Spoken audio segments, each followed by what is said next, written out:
We believe everything can be translated into numbers. Things are made up of numbers, and mathematics is the key to opening the gate of truth. It is like the fire that lifts us from the darkness. This world may decay in time, but numbers will transcend the limit placed for all other things in existence. And if one can take up the challenges and improve oneself with practice, they may clear their thoughts and find out their truth.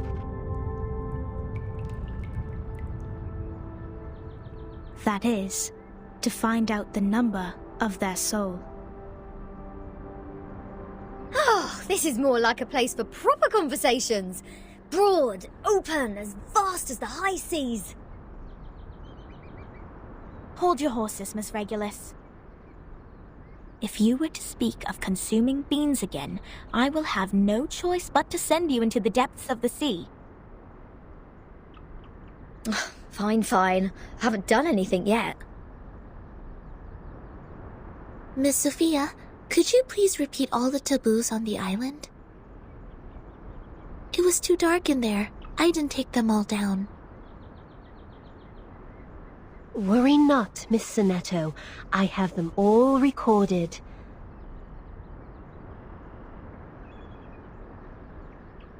One, abstain from beans. 2. Do not pick up what has fallen. 3. Touch not a white rooster. 4. Do not poke the fire with swords. 5. Do not jump over a crossbar. 6. Do not cut wood on a main road. 7. Do not enter the hall in new garments. Enter the hall from the right, and leave from the left. 8. Do not keep swallows around your house. 9. Do not sleep on a grave. 10. Make the bed as soon as you wake up, leaving no imprint of your body.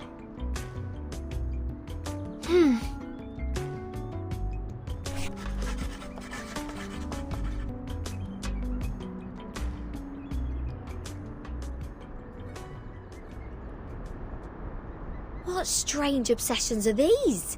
Even the police in London would be less officious. This is an archaic arcanist group we're dealing with. I assume they have their own reason for these. But what else are we going to do if we can't pick up the things on the ground? Just let it rot?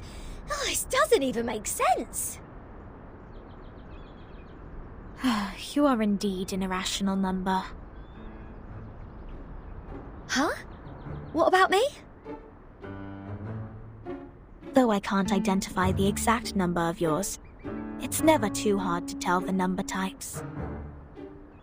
Like you are a very typical irrational number. Irrational numbers are disobedient, sometimes unreasonable, and they hardly play by any rules. Just like the non-terminating random numbers following its decimal. These numbers are the floating points, or the noises. People of this type are the random ones whose actions show no pattern whatsoever. Disobedient, unreasonable, never play by the rules. So that's what their judgment is based on. Oh, she even gets the rock and roll part right. Stop pulling my leg. This pirate will not so easily be defined. What about you? What's your number then? I'm still learning. My time to reveal my number has not come yet. Oh, you don't know? Well, I can help you with that. You are an irrational number 2.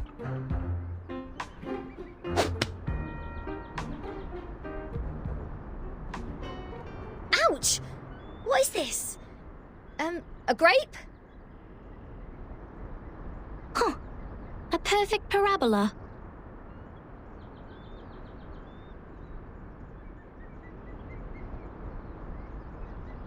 Oh, it's you again.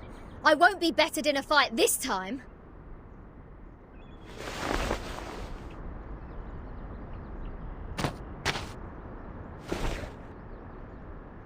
37? Shouldn't you be off preparing for the doctrinal meeting?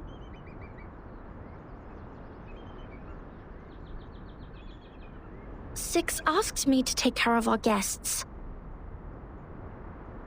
But I'm usually the one who receives the guests. Engaging with strangers might be a little difficult for you. There's no causal link in these two events. People always bother you with trifles only because you're fine with it. Do not sleep on a grave, and do not cut wood on a main road. Idleness is the cause of the breakage of one's flesh and soul in the long journey of perfecting oneself. Those who have not yet found their numbers have even fewer excuses to be indolent. Besides, why would you place the head of a guest in your mouth? She said she's going to eat beans. That does not justify your action. Come to think of it, is she safe to bite if she had consumed the beans? Wouldn't that make you the bean eater as well? The right way to deal with this is to throw the offenders into the sea. Let the Gorgon current take them and confine them in the ever-repeating circular motion. Oh yeah, this is the most optimal solution. How come you didn't think of it? This is one of the most basic set problems. Hello? Are we done with the chit-chatting? Conspiring to my face to throw me in the sea. Mind you, this pirate's tolerance has limits.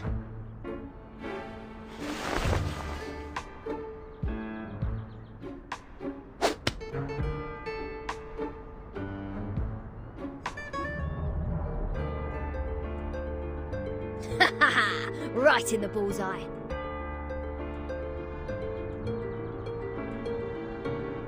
What? What's that look on your faces? An eye for an eye, a tooth for a tooth. I didn't start this. Regulus, did you just pick up the grape that 37 threw at you earlier from the ground? Did you just violate the rule of not to pick up what has fallen? What?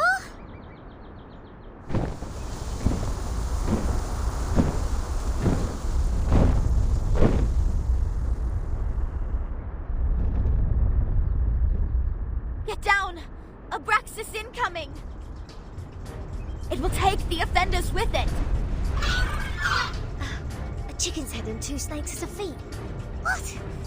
What on earth is that? This is not good. They seem dangerous. Regulus, come to my side.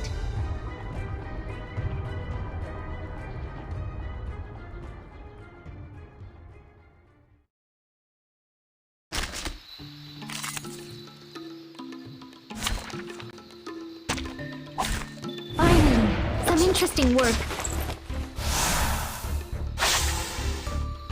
What's this? I hear something. What's that? The ingredient store owner said it was very effective. Please believe me. It seems to be mixed up. It should be fine, right? Bodyguards! Where are the bodyguards?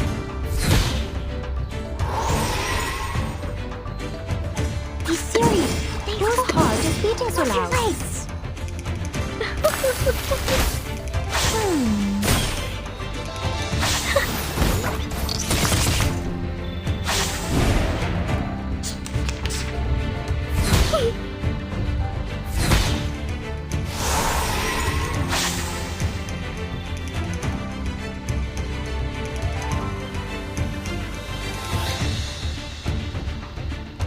What's this?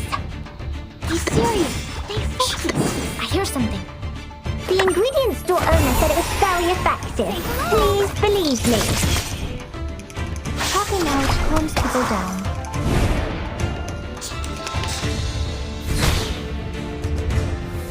Bodyguards! Where are the bodyguards?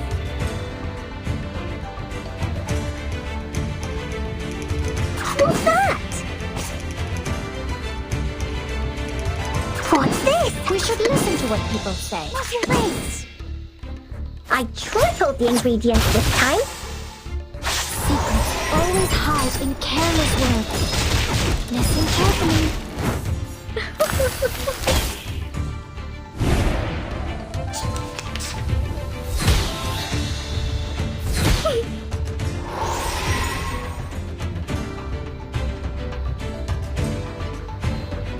Just like in the train. What's that? Oh, don't worry. I have prepared it all. I have prepared it all. Typhon won't give up his friends. Neither will Sotheby.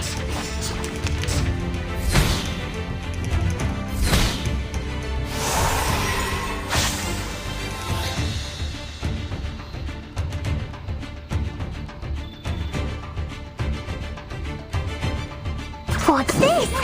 I know what this is. I tripled the ingredients this time. This is the gift, well prepared for you. Oh, stand up! There's one around!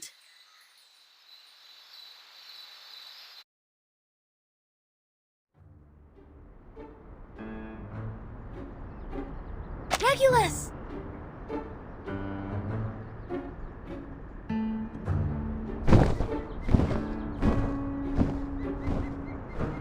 Captain! I can't leave her alone. This apple shall follow her.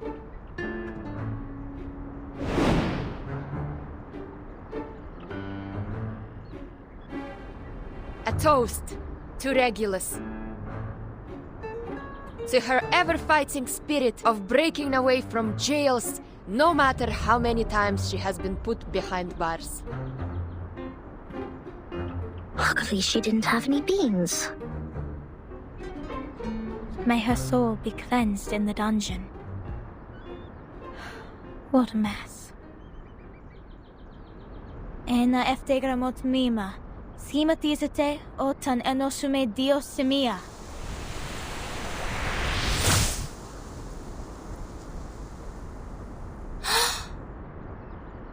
Timekeeper, did you see that? The arcane skills cast by the congregation on this island are very different from those we have seen. Mr. Apple is with Regulus. She won't be in danger for now. Let's follow Sophia.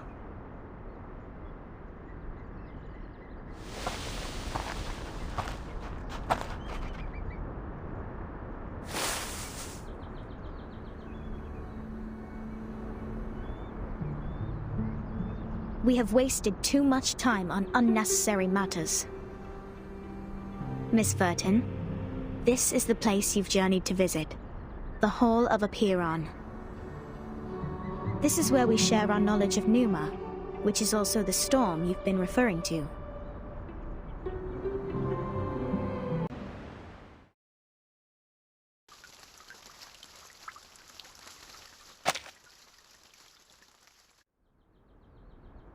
Before you enter the Great Hall, please place your right palm on the stone and swear to it solemnly. I wish to be baptized in the water of Gnosis and be rid of the long darkness of ignorance. I ask my tongue to be taken, for it has spoken mindless words, and I shall stay silent for the truth. I choose to leave the fragments of matters behind me and enter the Great Hall of Forms as clean as a newborn. I swear to let matters stay in the world of matter and a form in the world of forms. I swear to reveal no secrets, or my heart shall be taken by the vulture, my body consumed in flames, my soul trapped in the endless wheel of birth.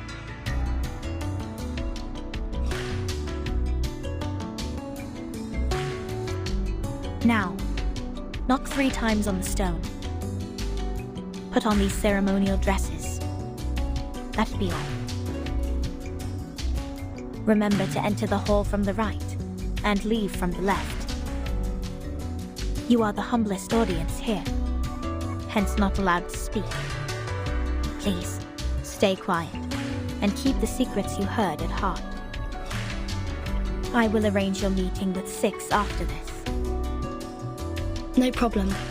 Miss Sophia, could you give us some privacy? Please, enjoy. I have nothing more to say.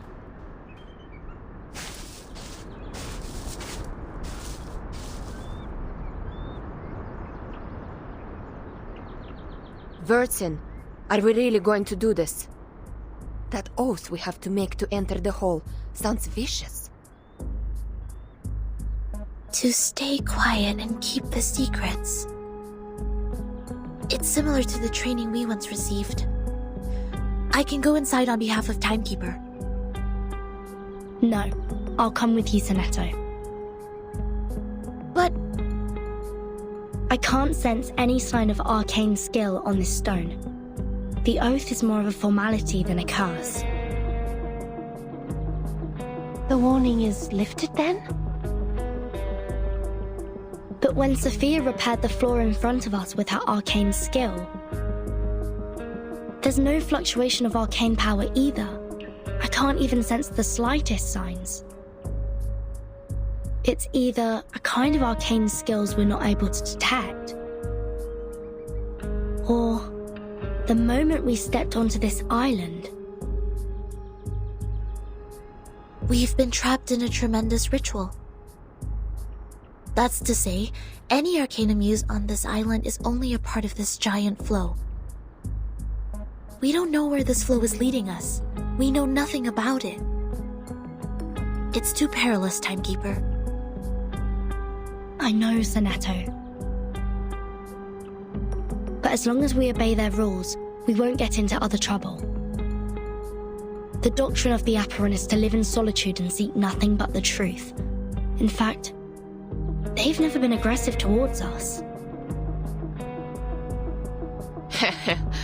I think of this differently. Think, the pure-blood arcanist community, the unknown arcanum power, and the obsession with certain knowledge or identity. Sound familiar? Yet, we haven't spotted any traces of the Manus here. Manus Vindictae is like the rat living in the gutter. I don't think they will let go such a favorable chance. Which means we need to find out the truth. I believe in Timekeeper.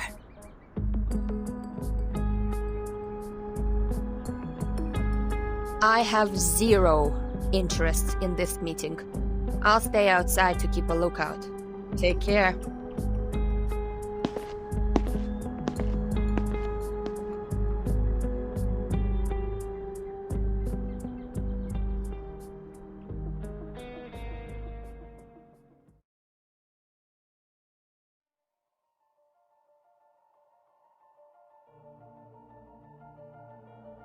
I wish to be baptized in the water of Gnosis and be rid of the long darkness of ignorance.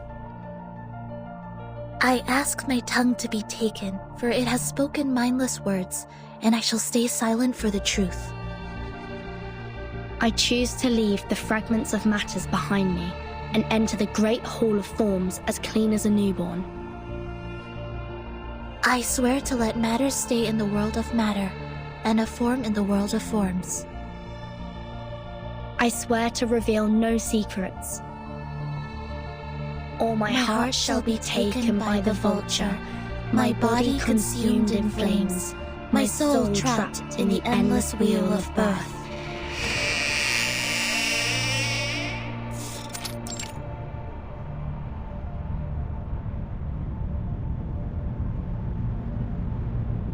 Fellow brothers, sisters, our quest for Gnosis had suffered 3 unprecedented crises. First was the discovery of irrational numbers, and then the creation of imaginary numbers.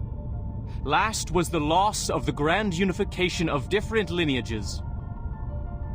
The truth was buried, and history was rewritten. But the emanation is not a crisis. Instead, it's our last salvation. The supreme existence has once again shown itself to us. The door to the everlasting transcendent world of forms has opened once again. As Numa pours down, things are rewound to the world of light. Everything in the world of matter breaks into pieces, for they are as delicate as a petal before it. We, who have the honor to witness the emanation of Numa, have the privilege to survive the turning of the Wheel of Birth. Because we know the truth.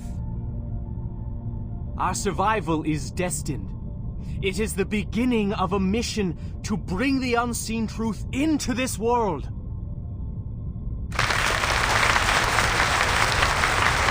Thank you. The next orator is 37, our smallest irregular prime, and the brightest star of Hermes.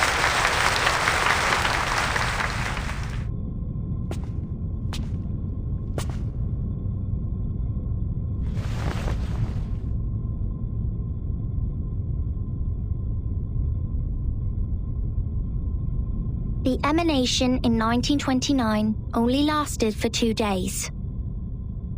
All methods to calculate the Numa emanation failed. We found no pattern in the occurrence of time reversal. All our efforts in the past 4 years have gone completely wasted. That's the end of my speech.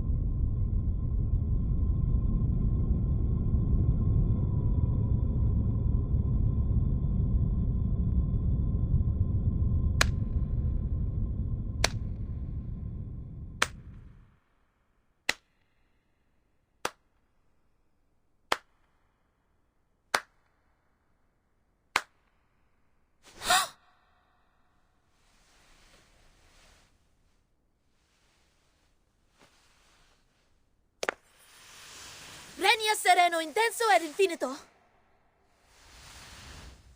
Shh. Who did that? Who broke the silence?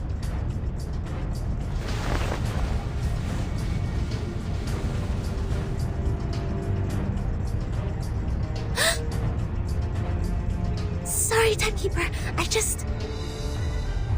Get ready to run, Sinetto. The Abraxas are coming.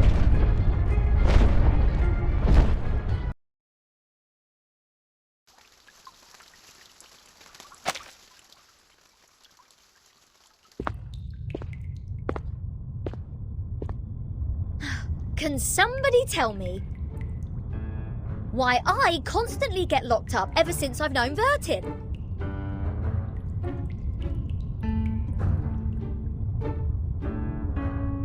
First locked up in a suitcase, then a Foundation cell, now this!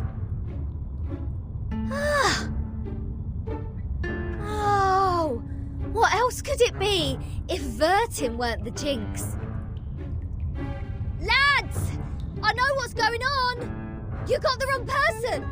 She is the most irrational number here!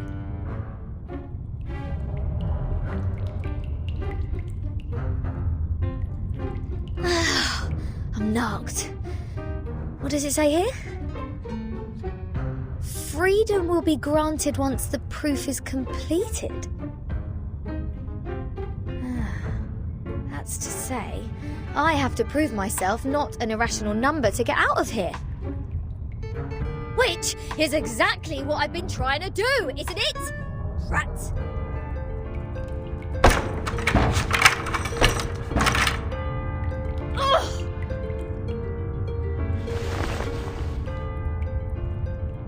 Captain, maybe you're in the wrong direction.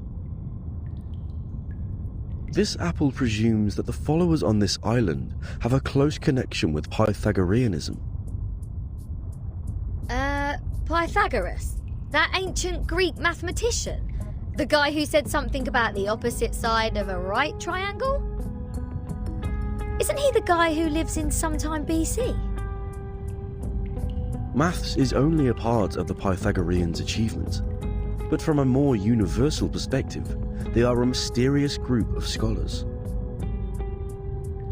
Believing things are made up of numbers, venerating integer numbers, abstaining from beans, and the religious collective lifestyle, these are all pointing to Pythagoreanism.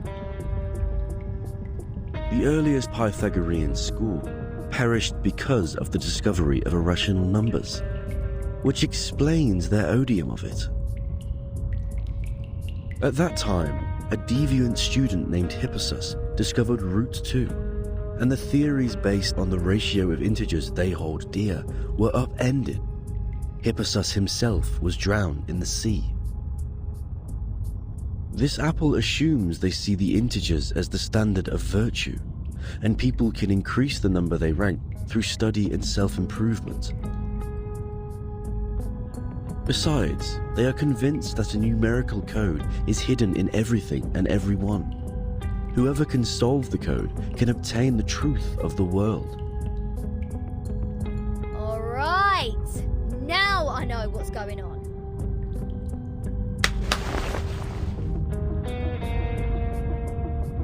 This pirate has had enough of this moral standard, which is obviously prudish, backward, and lacks humanitarian spirit. I'm going to tackle the root cause of this misfortune.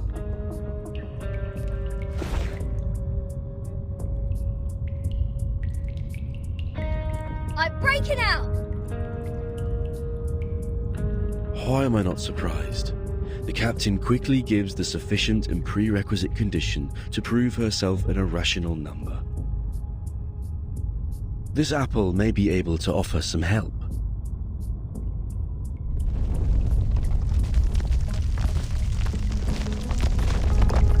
What's happening? An earthquake?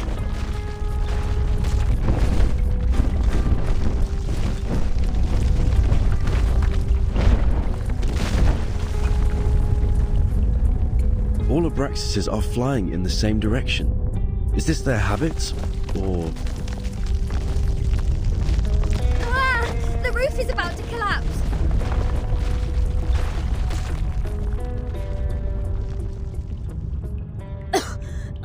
So far, this place has made the London Juvenile Detention Centre a heaven on earth.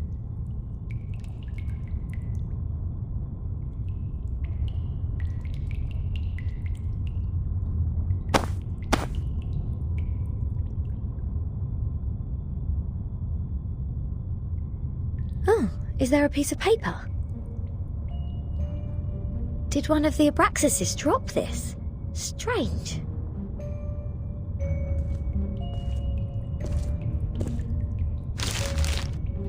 The unsolvable puzzle. Is this a math problem? 0.4, 0.7, 1, 1.6, 2.8, 5.2, 10 and 19.6. 8 numbers in total are listed in this order. There are 8 symbols below, respectively representing the Sun, Mercury, Venus, Earth, Mars, Jupiter, Saturn and Uranus. Maybe it is a hint that we should fill the symbols in the blank box after the numbers. That sign says to complete the proof. Does it mean to solve this puzzle? Ha! How unsolvable can it be? Clearly, each of these 8 numbers should represent one planet.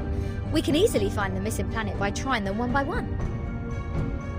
And our Mr. Apple here is the king of the Times crossword. Yes? I think there is a difference between this and a crossword.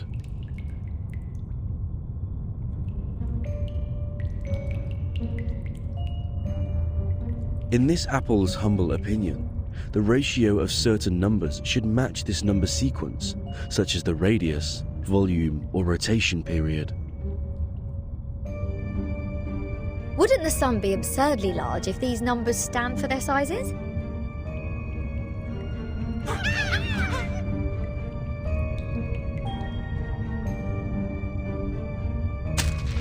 Hey! The underground critters are back. Go away! Don't touch my notes. It's not your food.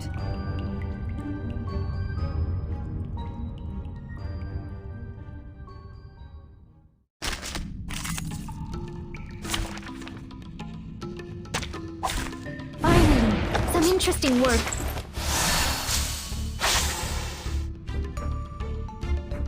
What's that? Those hearts are speaking so loud. Typhon won't give up his friends. Neither will Don't it seems to be mixed up. This should be fine, right?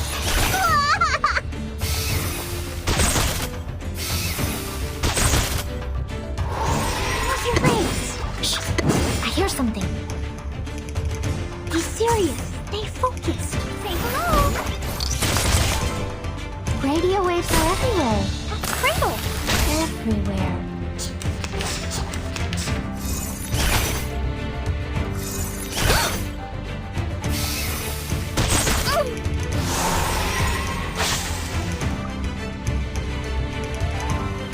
What's that? Heart is beating so loud. What's this? Typhon won't give up his friends. Neither will Serious. It seems to be mixed up. This should be fine, right?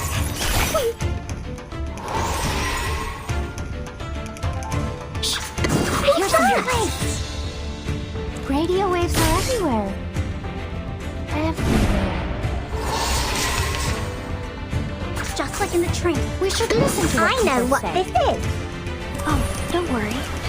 I have prepared it all. I have prepared it all. Secrets always hide in careless words. Listen carefully. This is the gift. Well prepared for you.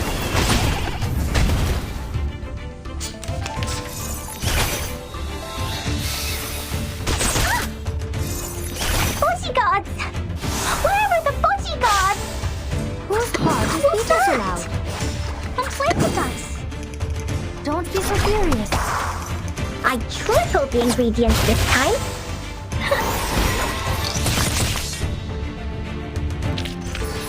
Stay low profile.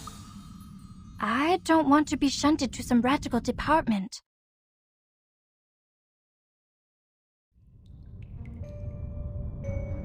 Hold on, please, Captain. Seems like the critters are trying to tell us something. They are pointing at the sign of the sun. Is that so? Even the critters on this island know math. The sun. What if the sun is just here to serve as a reference point? I read an IAU's report in the Times 2 years ago. You know, the International Astronomical Union. Earth's average distance to the sun is approximately 93 million miles. As for Mercury, the average distance is 36 million, and Venus 67 billion miles. Let's say if we take the distance between Earth and the Sun as one astronomical unit, then the distance between the Sun and Mercury would be approximately 0.4 units, and Venus 0.7 units. There you go. These numbers are the ratio of their average distance to the Sun to the Earth-Sun distance.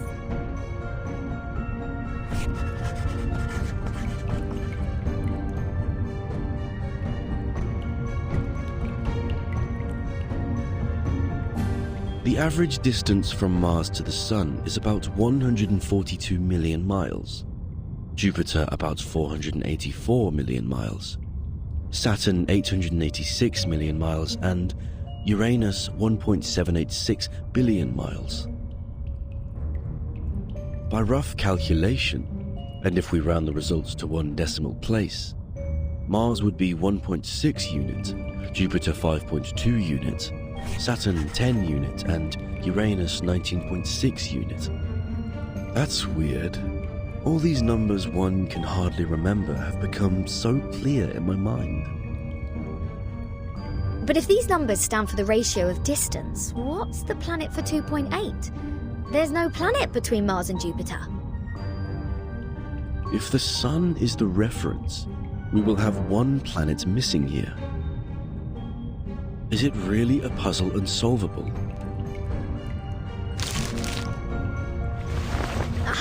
nothing is unsolvable.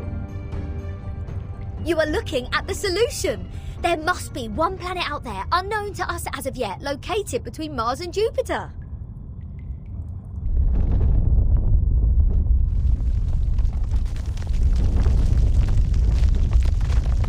What now?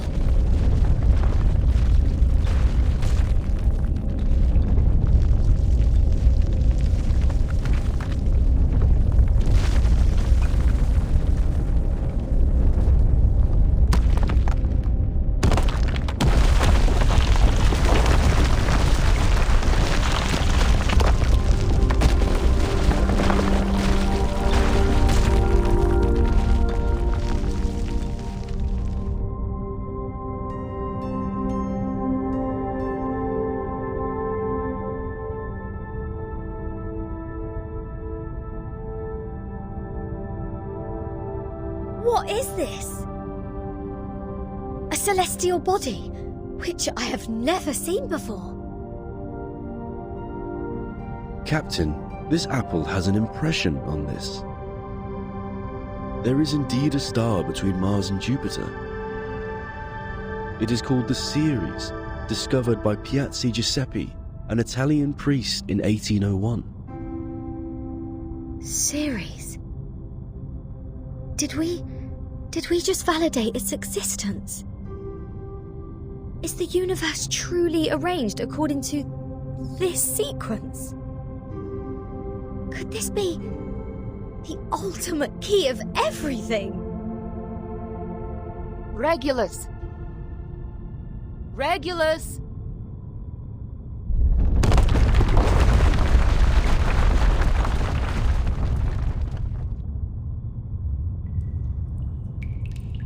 What are you doing? Got food poisoning after accidentally eating one of those critters? Odd. My head hurts. What was that?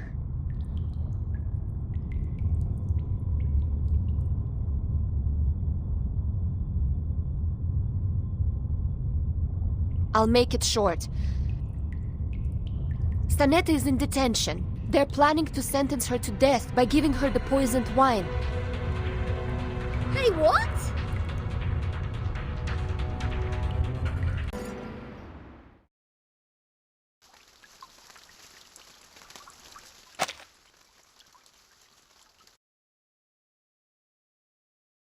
An old admonition is engraved here.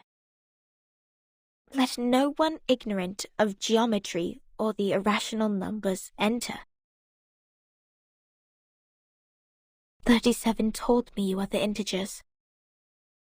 She's the genius kissed by the god of truth. She can see our numbers and has never made a mistake. But I don't understand. Why would you break the silence at the meeting?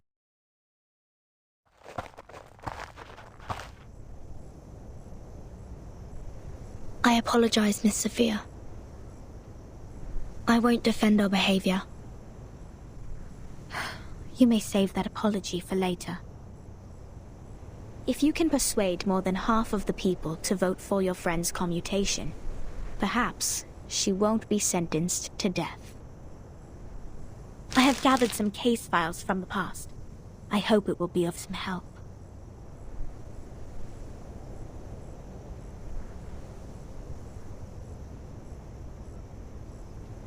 These files are...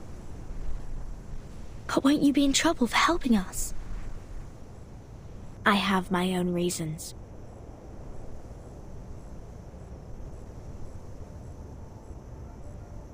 Integers are the living example of virtues, the standard of purification. It represents a soul existing in the world of forms, a true being. It is the floating points behind the decimal which dent the process of our overall purification. The evil. The ones who violate rules knowingly. The ones who turn a positive number into negatives. And a civil person, a criminal.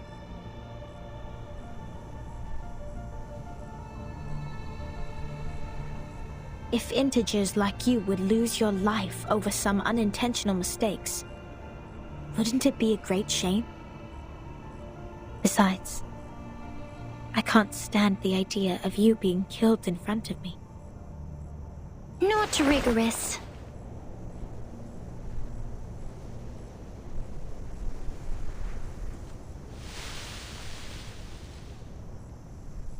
For one thing, we still don't know Vertin and Sonetto's numbers. For another, the fact that every crow we've seen is black doesn't necessarily entail that the next crow will also be black. Even if every virtuous person we met has been an integer, we can't be certain that the next one will still be an integer. Same case for irrational numbers. You're right, 37. But people always tend to believe that virtuous people are integers. That is what we call belief. Correct, but not entirely correct. Everyone can make mistakes. Numbers are just numbers. They are not associated with virtues. Unlike me, you're always right, 37. I don't know what differs us.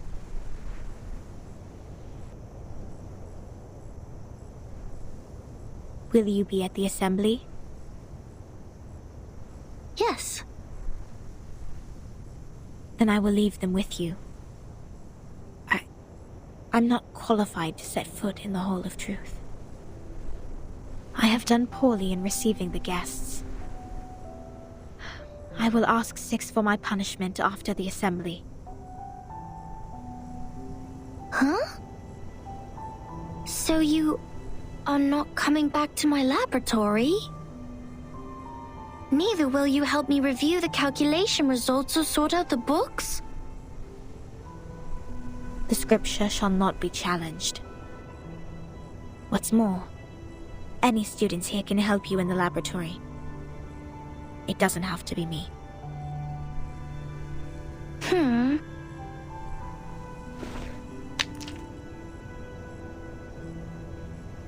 Had I known, I would have let someone else welcome Vertin and her friends.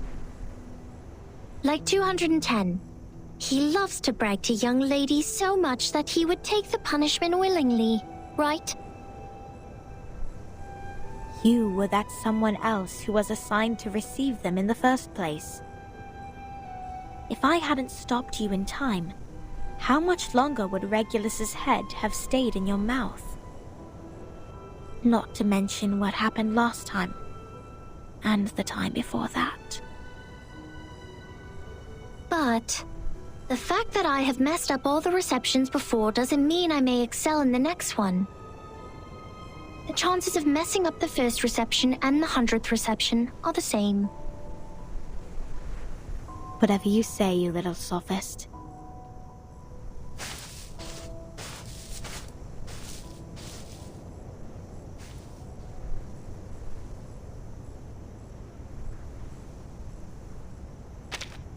Everyone says so. But compliments won't help her find her number.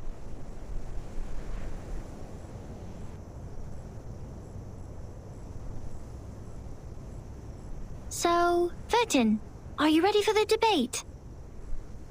Does that mean you will help us? Of course. I don't want to miss the chance. What chance? The chance to see your numbers. There's no greater knowledge than the knowledge of oneself. And there's no more exciting truth than the truth of oneself. I can quickly tell which types of numbers you are, but it requires proof to know the exact number of your soul.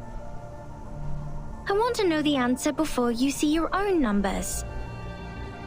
So it's 37 who proves it, not Vertin. I'd be glad to give this chance to you. That's boring. Let's go, Vertin. The assembly's about to start.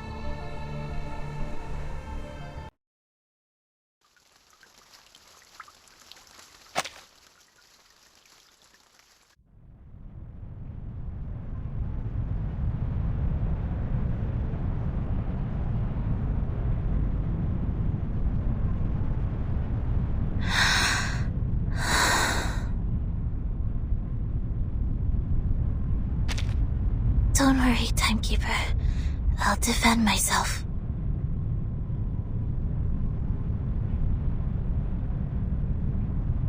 Back in the Foundation, I once won a public debate of a similar nature.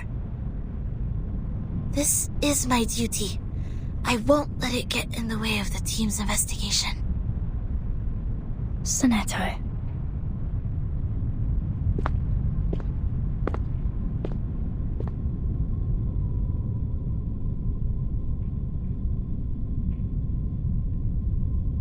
By our tradition, Miss Sonetto will be given the poisoned wine, so she will be muted and stay that way forever.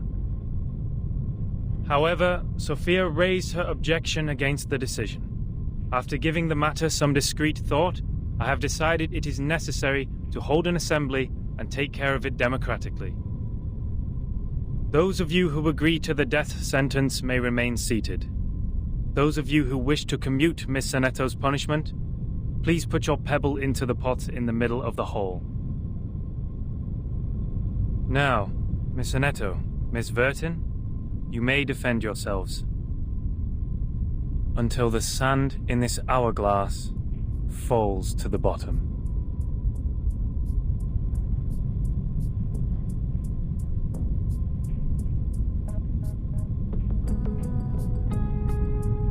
I am Sonetto from St. Pavla Foundation. I wish all the honorable audiences here would lend me their ears to hear my defense as a humanitarian gesture. What number are you?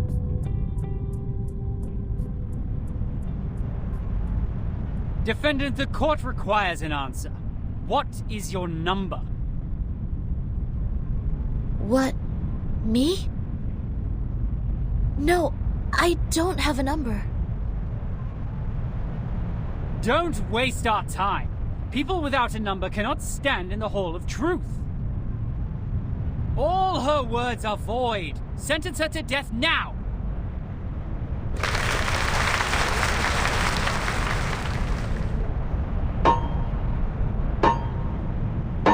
'42's argument is valid. Defenders, what do you wish to contend? What? It's valid?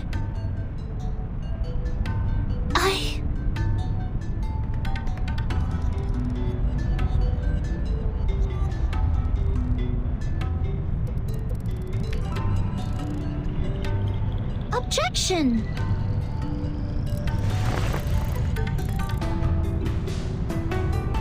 According to the record, the last time we inflicted severe punishment was in 1980 to a visitor who ate beans. He ate a carbuncle that feeds on beans. Then he was sentenced to death according to the set theory. In our scripture, eating beans is the most evil sin, which undoubtedly fits the most severe punishment. But if we are now executing people for breaking the silence at the assembly, how would it reflect our attitude towards the consumption of beans? Has the latter become less sinful? I suggest Sonetto's punishment to be commuted. A good argument. 37's argument is deemed valid. The debate will continue.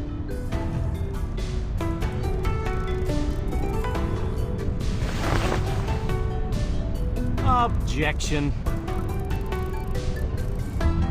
The punishment for eating beans is to throw the offenders into the Gorgon current, while the punishment for the silence breaker is to drink poisoned wine. Among all the punishments we have, there's no other punishment more dreadful than being thrown into the Gorgon current.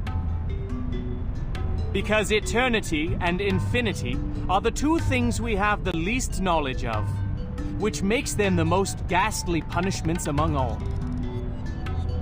Giving her the poisoned wine doesn't make the consumption of beans less sinful. Her argument is invalid.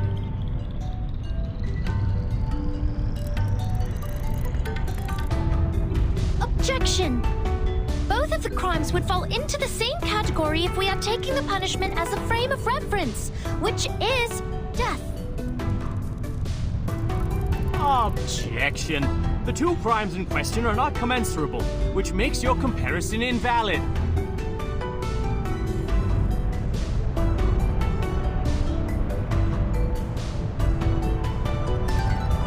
What's this? I'm completely lost in this irrational debate. I see. So that's how it works. Timekeeper? Relax. I will help you.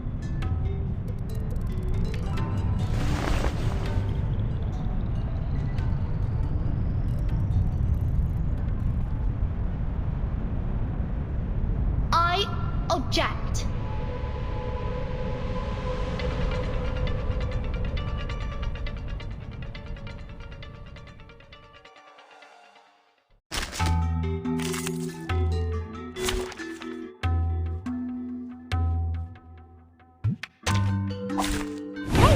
Hello there. I'd like to start by quoting 42's first argument. People without a number cannot stand in the Hall of Truth. In that case, it's not possible for Sonetto to commit a crime in the Hall of Truth. Because she can't... What? Good point, Vertin. This is our chance to out-argue them. What's your race? Be serious. Stay focused. Go! Go! Stop lightning!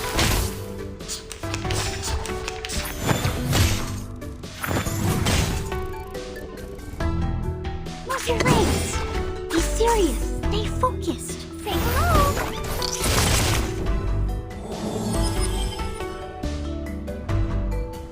These are merely clumsy sophists. We've all seen her break the maxim. Objection! What you see cannot be submitted to the court as a transcendental fact. It's nothing but the fragments of the phenomenal world which can't be used in your argument. Objection sustained. Please, ladies and gentlemen, keep the debate logically consistent. Since Sonetto has no number, and a person without a number does not exist before the truth, Sonetto thus didn't offend your truth. She didn't break any rules. It's just like in the train. Be serious. Stay focused. Oh, don't worry. I have prepared it all. I have prepared it all. Stop lightning! Objection! The rule breaker has a number. We can all tell that she is very likely an integer. Therefore, she should be identified as an unknown number, not void. Your sophism has failed. 42's argument is held valid. Is there anything else you'd like to add, defendant? Tell you a secret, Vertin? We would call criminals negative numbers. I got it! What's your race? Come play with us. Have a cradle. Go, go! Wait.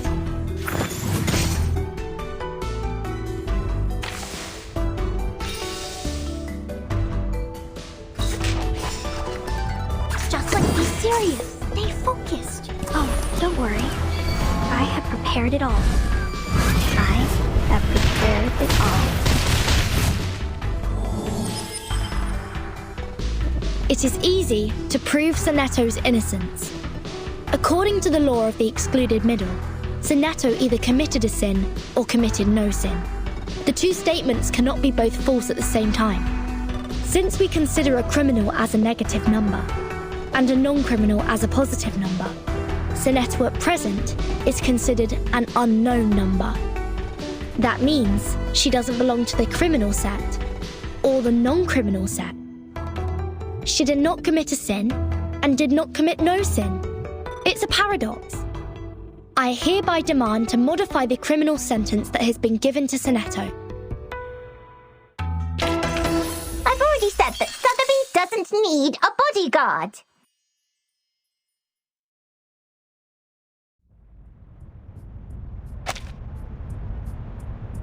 The law of excluded middle. A good sophism. Good for you to create a paradox from one sentence of my argument. But pitifully, you've made a fatal mistake. You've taken my argument as the basis of your defense. I said people without a number should be expelled from the Hall of Truth. You don't have a number either, Miss Outsider. Based on my argument, which has also been approved by you, I argue that all your arguments are invalid. There's no time left. 13 has a number. I saw it. What? 37, do you know what you're saying? Yeah. I read her number. Just now. 13's number is 0.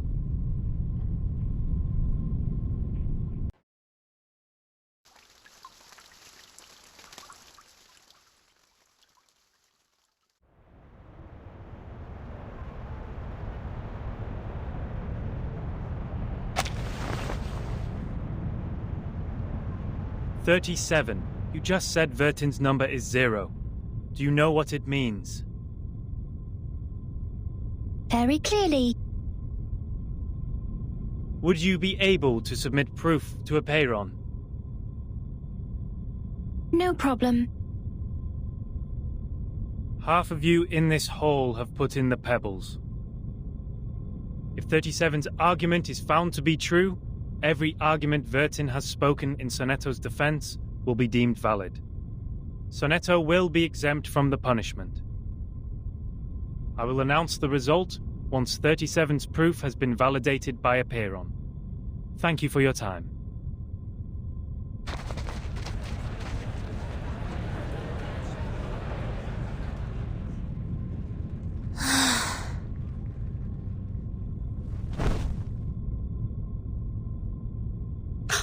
Sonetto! Timekeeper, I'm so sorry. I tried my best, but still I couldn't understand the debate. I failed again.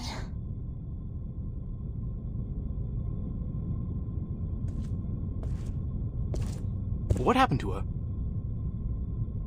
Come here, little girl. We need to move her outside.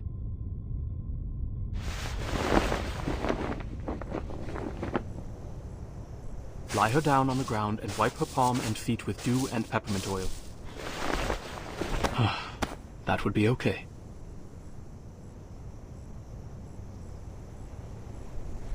Thank you. You're welcome, the distinguished number 0.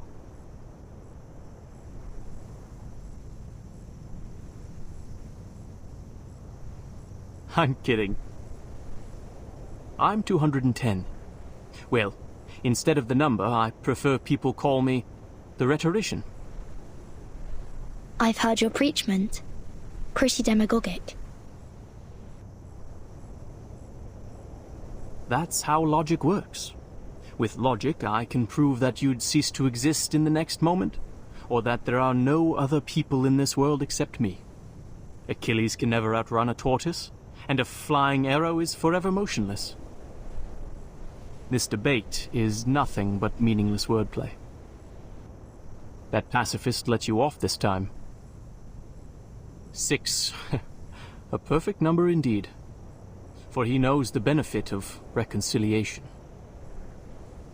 Who wants to have blood on their hands and be devoured by the cycle of hatred? Yet it's a torture for any intelligent mind to hear such an immature debate. Can you feel the suffering of our leader now? I'm sorry. No apology needed, Miss Outsider.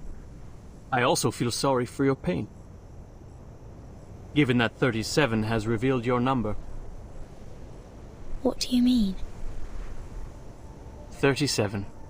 Our evil little genius. The most cunning star of Hermes. She's been having fun revealing others' numbers for a long time. Our numbers are our essence. And it's also the most important proof we get once in our lifetime. But she enjoys taking that opportunity away from you. Just because her talent allows her to do so. She did that to her friend, too. She found out Sophia's number. But without casting an eye on that paper with her number on it, Sophia threw it into the sea. Sophia is Sophos. But you... I pity you. It doesn't seem like trouble to me. Alas, poor little Vertin. You still don't understand. The number of our souls suggests our fate. It might be changed through algorithms temporarily, swirling, shifting, or transforming alongside other changes occurring on the coordinate axis. But in the end, we can only be ourselves. 1 is thought. 2 is opinion. 3 is wisdom. 4 is strength. 5, enthusiasm. 6, harmony. 7, order. 8, philanthropy. 9 is restraint, while 10 is completion. 0, however, is in the middle of the axis, the origin of the frame of reference. It's neither positive nor negative, neither prime nor composite. Things are ever changing, but you stay the same. Your loneliness also lasts forever. This is your fate. Being exposed in full view of the crowd, yet you know nothing about it. 37 was acting on impulse, yet she opened Pandora's box. She leisurely reveals your fate. That carefree behavior makes no difference to picking up a shell on a beach. How could I not pity you?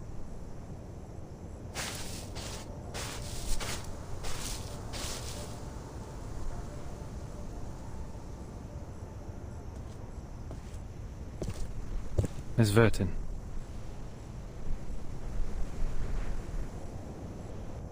"37's proof has passed the review. Your friend will now be exempt from the punishment for violating the rules. However, she has to take some catch-up lessons on the scripture.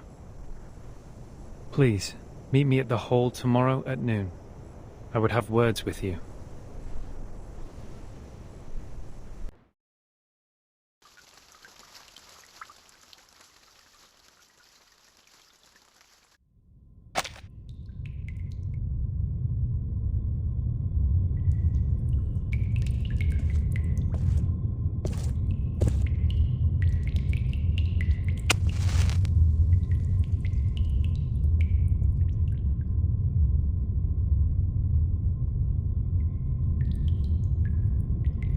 Before this negotiation begins, I wish to tell an allegory to the two of you.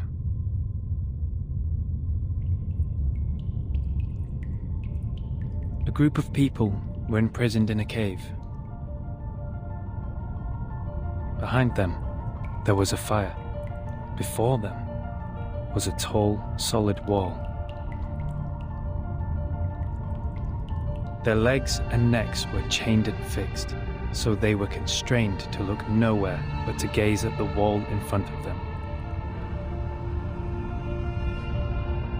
When they dropped their eyes, they saw their own body. When they looked up, the flickering light of the fire fell over them, and they only saw the shadows of what was passing behind them. No one had lived one day outside the cave. The shadows cast on the wall all there was to be perceived as reality. They had no knowledge of the real world. One day, one of them escaped from the cave, walked into the light, and saw the true world with his own eyes for the first time. Everything he saw or felt in the cave was nothing more than a mere shadow of the object's true form.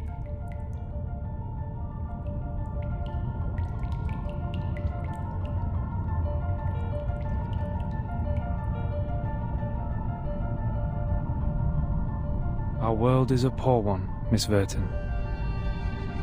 phenomenal world is the cave in this allegory, where we are surrounded by shadows or some humble fractions of the truth. It is ugly, frivolous, filthy, perishable, subject to decay, and filled with hollow desires and meaningless struggles. Only the wise can walk out of that cave and see the world as it truly is. In that eternal, transcendent world, everything is in its most perfect form. I pray that you, Miss Vertin, the representative of St. Pavlov Foundation, and you, Miss Arcana, her counterpart of Manus Vindicte, would pay heed to my words. Everything you've been fighting each other for means no more than some fragments of phenomena to us. There's only one thing worth doing. That is, to seek higher wisdom, develop one's virtue, and achieve greatness in life. We have never set foot on the soil dampened by the storm, nor have we ever been involved in the disputes brought by the torrents of time.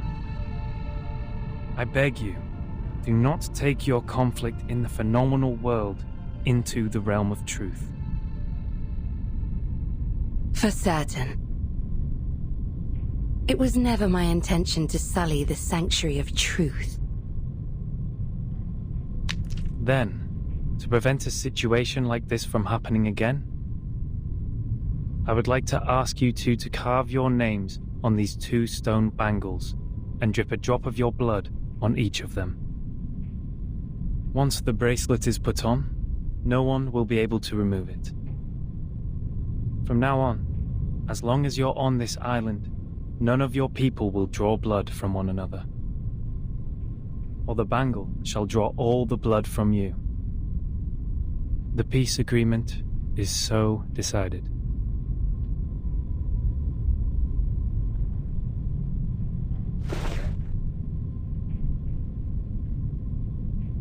I appreciate that. I'll sign it.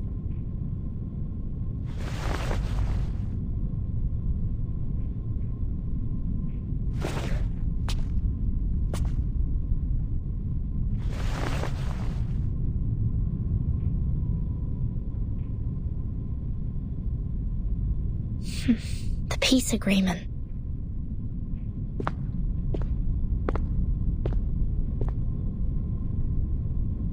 Lady Vertin, we meet again. I wish the best to thy friend. She's doing well, thanks to you.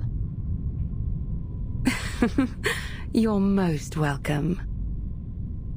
Thou shalt quench, for times hath changed. I would not wish to shed even a drop of Arcanist's blood in vain.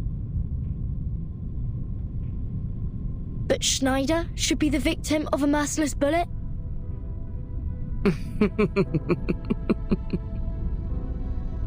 Vertin, my pitiful child. Did you forget? That merciless bullet cameth from a gun never belonging to me.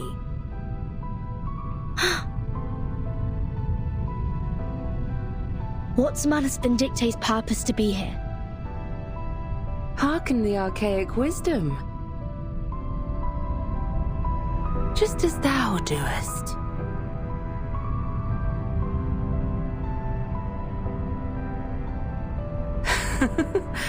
I am not surprised. I adore thy visage, Lady Vertin, emotionless in the storm. Alas, no man shall bravest the storm and live, including thee.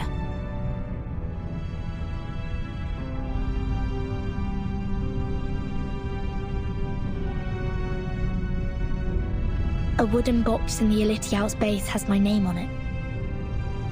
Was that your doing? Sadly, it wasn't. I hope thee findeth the answer satisfactory.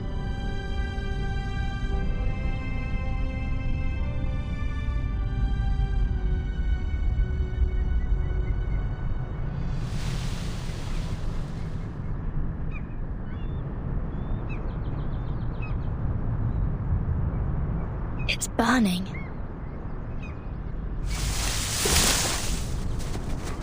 Is that Miss Arcana? Miss Arcana! Please, don't go! Save us! And save us!